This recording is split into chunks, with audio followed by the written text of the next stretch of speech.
The UN Conference of Parties COP in Sharm el-Sheikh, Egypt saw India unfurling its long-term strategy for transition to a low-carbon emissions pathway so as to become carbon neutral by 2070.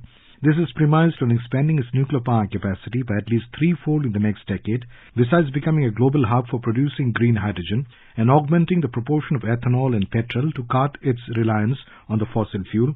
These steps, in the words of Environment, Forest and Climate Change Minister Bhupendra Yadav, who led the Indian contingent, remain consistent with India's 5-decade journey to net zero or being carbon neutral by 2070, a major pledge made by Prime Minister Narendra Modi at Glasgow last year at the COP-26. With as many as 195 member nations signatories to the UN Climate Pact being obliged to put on the table the long-term document by 2022, only 57, India's latest edition, have done so. The Long-Term Low Emission Development Strategy, LTLEDS, has been made in the framework of India's right to an equitable and fair share of global carbon budget. Rightly, Mr. Yadav noted that we have ensured that the strategy emphasizes energy security, energy access and employment while keeping focus on a vision of Atmanirbhar Bharat, self-reliant India. The document succinctly sums up that India aspires to maximize the use of electric vehicles with ethanol blending to reach 20% by 2025 against 10% now, and a strong shift to public transport for passenger and freight traffic. India would focus on improving energy efficiency by the Perform, Achieve and Trade PAT scheme, the National Hydrogen Mission, increasing electrification, enhancing material efficiency and recycling and waste to whittle down emissions.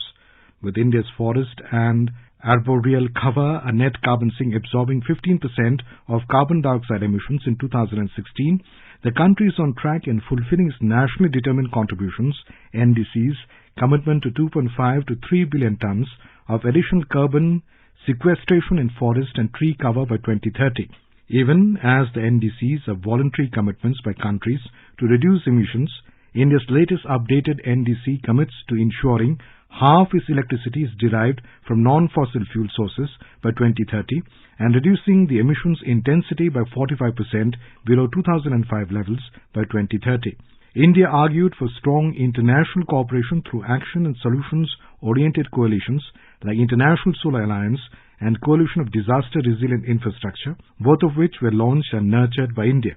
Hedging its proposals, New Delhi made it plain that such metamorphosis demands cost ranging in trillions of dollars that advanced nations responsible for the extent carbon pile-up should be making good. Even as the transition to low-carbon development paradigm entails multiple costs pertaining to the invention of new technologies, new infrastructure and transaction cost, provision of climate finance by developed nations alone could play a prominent part that needs to be stepped up. India made it point-blank, sense much ado, rightly recalling the Prime Minister Modi's laconic point of India's vision of a safe planet in Glasgow a year ago about the acronym Lifestyle for Environment. The Indian delegation leader, Mr. Yadav, in his national statement at COP-27, amplified this, stating that the world urgently needs a paradigm shift from mindless and destructive consumption to mindful and deliberate utilization. We are trustees of this planet Earth. We must nurture it through sustainable lifestyles that optimize resource use and minimize waste. India, with Brazil, China and South Africa, the basic bloc, stoutly opposed the proposal of the European Union EU for levy of tax on carbon-intensive products such as iron and steel, cement, aluminium and electricity generation from 2026, contending that this could result in market distortion.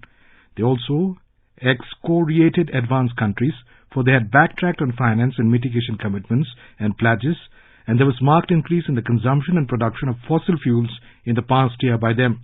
They said adaptation was not still being accorded priority, despite the opportunities and linkages with loss and damage, which refers to a demand by developing nations to have an institutional system to finance nations hit by harrowing climate change for the planetary damage that has already occurred. On the issue of money to poor countries to cope with climate change and also about the phase down of all fossil fuels, India's steadfastness remained while the conference was extended by a day than the scheduled closure.